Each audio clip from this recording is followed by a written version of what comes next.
Hello friends, जय माता दी। आशा करते हैं आप सभी लोग स्वस्थ और अच्छे होंगे। फ्रेंड्स, आज इस वीडियो में हम आपसे बात करेंगे कि ऐसे कौन कौन से रोज़मर्रा के प्रतिदिन के काम होते हैं जो घर की स्त्रियों से हो जाते हैं, जिसका खामियाजा यानी जिसका परिणाम हमारे घर के पुरुषों को भुगतना पड़ता है। फ्रेंड्स, आपने देखा होगा कि किसी घर में बहुत आमदनी तो बहुत होती है, लेकिन घर में रुपया नहीं बच पाता है या घर में शांति नहीं रहती है। काफ़ी रुपया आने के बावजूद घर में शांति नहीं होती है। तो कुछ ये छोटे छोटे नियम ऐसे होते हैं जो घर की प्रत्येक स्त्री को अपनाना चाहिए। कुछ किचन से संबंधित, कुछ घर परिवार में जो सुबह से शाम तक के नियम होते हैं, उसमें से आज हम आपको मात्र 10 नियम इसमें बताएंगे जो आप गलतियां करती होंगी। यदि आप गलतियां करती हैं तो आप सुधार लीजिए। आप इस वीडियो में देख लीजिए कि आपसे कौन कौन सी ऐसी काम है जो हो जाते हैं जिसका खामियाजा हमारे घर के सदस्यों को भुगतना पड़ता है। तो फ्रेंड्स, आपको हम बता दें ऐसे 10 कौन कौन से काम हैं जो हमें नहीं करने चाहिए। तो सबसे पहला नंबर यह है कि आपको क्या करना है, सुबह जल्दी उठना चाहिए।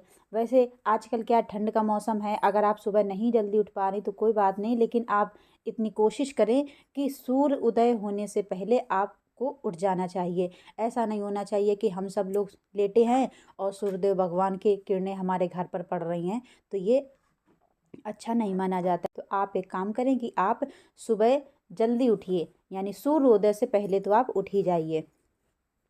फ्रेंड्स, इससे क्या होता है कि घर में बरकत आती है और अच्छा भी नहीं लगता है कि सूर्यदेव निकल आए हैं और हम लोग अभी लेटे हुए हैं। आप थोड़ी ही देर पहले उठ जाइए, यानी सूर्योदय से कुछ देर पहले उठ जाइए, तो वह अच्छा माना जाता है। फ्रेंड्स, अब हम एक अगला नियम आपको बता देते हैं कि कभी भी घर में देर से झाड़ू नहीं लगना चाहिए। यानी हम लोग जब जल्दी उठ जाएंगे तो फिर जल्दी झाड़ू पोछा भी स्टार्ट हो जाएगा। तो आप क्या करें कि अपने घर में सूर्योदय से पहले ही झाड़ू लग जानी चाहिए। आजकल देखा जाता है कि काम वाली आती हैं झाड़ू पोछा करने वाली, तो वो क्या है, थोड़ा लेट हो जाती हैं। वही वो कई घरों में करती हैं, तो किसी के घर में जल्दी और किसी के घर में देर होता है, तो वह अक्सर सूर्य उदय के बाद ही लग पाती है। तो आप एक कोशिश करें, यदि आपके घर में कोई समस्याएं आ रही हैं, घर में क्लेश हो रहा है, घर में पैसा टिकता नहीं है, पति पत्नी में झगड़ा हो रहा है, बच्चे चिड़चिड़े हो रहे हैं, तो आप एक काम करिए कि झाड़ू जो है सूर्योदय से पहले ही आपके घर में लग जानी चाहिए। फ्रेंड्स, अब हम आपको बता दें कि देर से स्नान भी नहीं करना चाहिए। फ्रेंड्स, देव स्नान, फ्रेंड्स अपने शास्त्र में देव स्नान, ऋषि स्नान, मानव स्नान, राक्षस स्नान ऐसे स्नान बताए गए हैं, तो उनका भी अलग अलग समय है। तो ठंड के मौसम में नहीं स्नान जल्दी हो पाता है, तो आप क्या करें कि अपने देव स्नान वैसे 8 बजे तक आप स्नान कर लीजिए। तो जाहिर सी बात, आप जब सुबह जल्दी उठ लेंगे, जल्दी झाड़ू लगा लेंगे, फिर नहाना धोना ही रहेगा, तो आप सुबह नहा लीजिए। माना जाता है कि हम लोगों को मानव स्नान के अंदर ही स्नान कर लेना चाहिए। 9 बजे के बाद राक्षस स्नान माना जाता है, 9 बजे से 12 बजे तक। तो आप ध्यान रखिए कि 7-8 बजे तक आप नहा लीजिए। फ्रेंड्स, एक अगला नियम आपको बता दें कि कभी भी पति पत्नी को आपस में लड़ाई झगड़ा नहीं करना चाहिए। फ्रेंड्स, आपको बता दें कि जहाँ पर भी पति पत्नी का आपस में प्रेम मेल जोल नहीं रहता है अच्छे से, तो वहाँ पर दरिद्रता आ जाती है और माँ लक्ष्मी रूठ जाती हैं। यदि इस वीडियो को पति देख रहे हैं, पुरुष देख रहे हैं, तो वह अपनी पत्नियों का सम्मान जरूर करें। कभी भी अपनी पत्नी को अपशब्द ना कहें और ना ही अपनी पत्नी से लड़ाई झगड़ा करें। और पत्नियां देख रही हैं तो आप इस बात का ध्यान रखें कि अपने पति को ही सर्वस्व उनको निछावर कीजिए। आप उनको ही सब कुछ उनका मानिए और उनका बिल्कुल भी निरादर ना करें। मिलजुल कर आपस में रहिएगा। तो आप ये नियम अपनाइए कि पति पत्नी 1-2 दिन, यदि आपकी यही दिनचर्या टाइप में बन गई है कि लड़ाई झगड़ा होना है या छोटी छोटी बातों पे होना है, तो आप 2-4 दिन अपने मन में कंट्रोल रख कर देखिए, आपको अवश्य लाभ होगा। 2-4 दिन आप कंट्रोल रखेंगे, आपकी धीमे धीमे ऐसे ही आदत बन जाएगी और आपकी छोटी छोटी बातों पर लड़ाई झगड़ा नहीं होगा। आप लोग आपस में प्रेम से रहिए, फिर देखिए कि आपके घर में कैसे कमाल होता है। फ्रेंड्स, अपने धर्म में बरकत पाने के लिए आप एक उपाय ये जरूर करिए। हो सकता है आप ये उपाय करती हो कि आप क्या है कि अपने घर में पूजा अर्चना जरूर कीजिएगा। फ्रेंड्स, जिस घर में पूजा अर्चना होती है, देवी देवताओं की आव भगत की जाती है, वहाँ पर सुख संपदा हमेशा बनी रहती है। तो आप ये करें कि अपने घर में धूप दीप दीपक जला कर के आप अपने घर में पूजा अर्चना करें। जैसे भी आपके पास सुविधा के अनुसार जैसे भी आप कर सकते हैं, श्रद्धा के अनुसार करिएगा। धीमे धीमे आपकी पूजा अर्चना बढ़ती चली जाएगी। और आप क्या करें कि सुबह और शाम, सुबह आपसे जैसी पूजा बन सके वैसी करिएगा भगवान की, और शाम को आप दीपक जरूर जलाइएगा, अपने मंदिर में दीपक जरूर जलाइए। तो आप ये नियम जरूर अपनाएं कि घर में अवश्य पूजा अर्चना होनी चाहिए।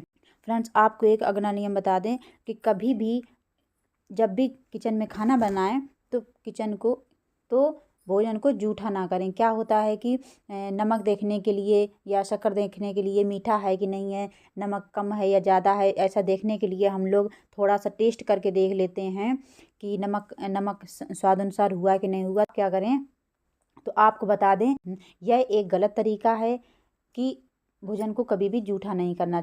आप भले ही भगवान के लिए भोग निकालते हों या ना निकालते हों, अगर निकालते हैं फिर तो वैसे भी नहीं जूठा किया जाता। अगर नहीं निकालते हैं तो भी आपको पहले से ही भोजन को जूठा नहीं करना है।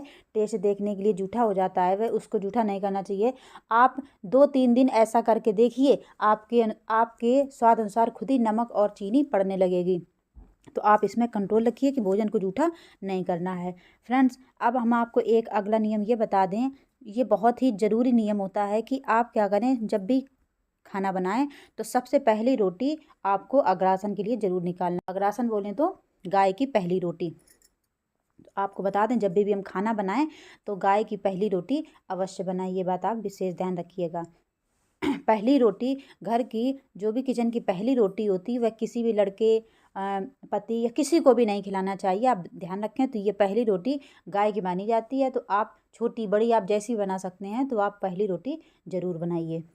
अब हम आपको एक अगला नियम बता देते हैं कि कभी भी आपको गैस के ऊपर से खाना ना परोसें। गैस के ऊपर से खाना ना परोसने का मतलब है कि गैस के ऊपर जैसे कढ़ाई या कुकर रखा हुआ है, भगोना रखा हुआ है, तो वहीं से ही आपको खाना सीधे सर्व करने वाली थाली में नहीं परोसना है। आप क्या करें कि चूल्हे से आपको वह बर्तन, कुकर वगैरह, कढ़ाई वगैरह आपको नीचे उतार लेनी है। नीचे उतारने के बाद फिर आप उससे सीधे थाली में परस सकते हैं। यानी गैस के ऊपर से, गैस आपकी बंद भी है फिर भी आपको गैस के ऊपर से कोई भी खाना रखा हुआ है उससे आप डायरेक्ट थाली में ना परोसें। आप गैस के ऊपर से जो कुछ भगोना रखा उसको नीचे उतार के फिर खाना आप परसिएगा।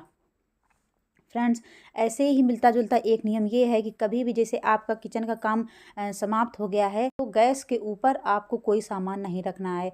कभी देखा है कि कढ़ाई रखी है या कोई भी सामान आप गैस के ऊपर रखा हुआ ना छोड़ें। आप किचन को साफ़ करने के बाद उसमें साफ़ सुथरी गैस रहना चाहिए। फ्रेंड्स, अब एक आपको अगला नियम बता दें कि जो भी हमारे किचन में लकड़ी का सामान होता है, लकड़ी के बर्तन होते हैं, जैसे कि स्पैचुला वगैरह होता है, स्पैचुला और चकला बेलन यानी तिवाई बेलन जिसको बोलते हैं, ये चीज़ों को कभी भी जूठे बर्तनों के साथ में नहीं धुलना चाहिए। इस बात का आप विशेष ध्यान रखें।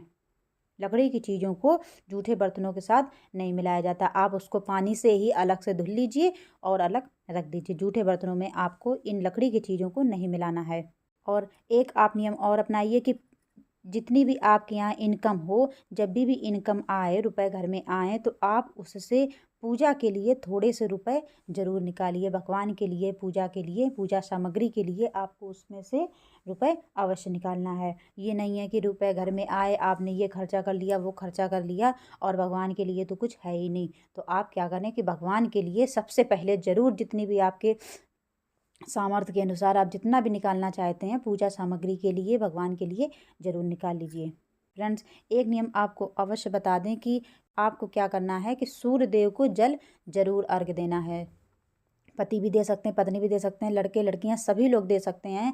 लड़कों को जब, जिसको नौकरी की तलाश होती, नौकरी नहीं मिलती है, उन लोगों को तो ज़रूर सूर्य भगवान को अर्घ देना चाहिए। आपको एक नियम और बता दें कि बाथरूम में कभी भी गंदे कपड़े नहीं छोड़ना चाहिए। आप क्या करते हैं, नहा के या कुछ भी आपके कपड़े रह गए उनको बाद में धुलने के लिए छोड़ देते हैं कि बाद में धुल लेंगे, बाद में आपको टाइम नहीं मिल पाता है तो वो पड़े रहते हैं दिन भर के लिए, दूसरे दिन भी पड़े रहते हैं। तो ये आप बहुत ही गलत काम कर रहे हैं। आप क्या करें कि अगर आप बाथरूम में कपड़े छोड़ देते हैं तो काम अपना ख़त्म करने के बाद उसी दिन उन कपड़ों को हटा लेना चाहिए। कभी भी नेक्स्ट डे के लिए कि ये कपड़े सुबह धुल लेंगे, यानी गीले कपड़े तो भूल कर भी बाथरूम में नहीं छोड़ना चाहिए। यदि आपके गंदे कपड़े हैं, सूखे कपड़े हैं, तो आप वहीं हैंगर में टांग सकती हैं।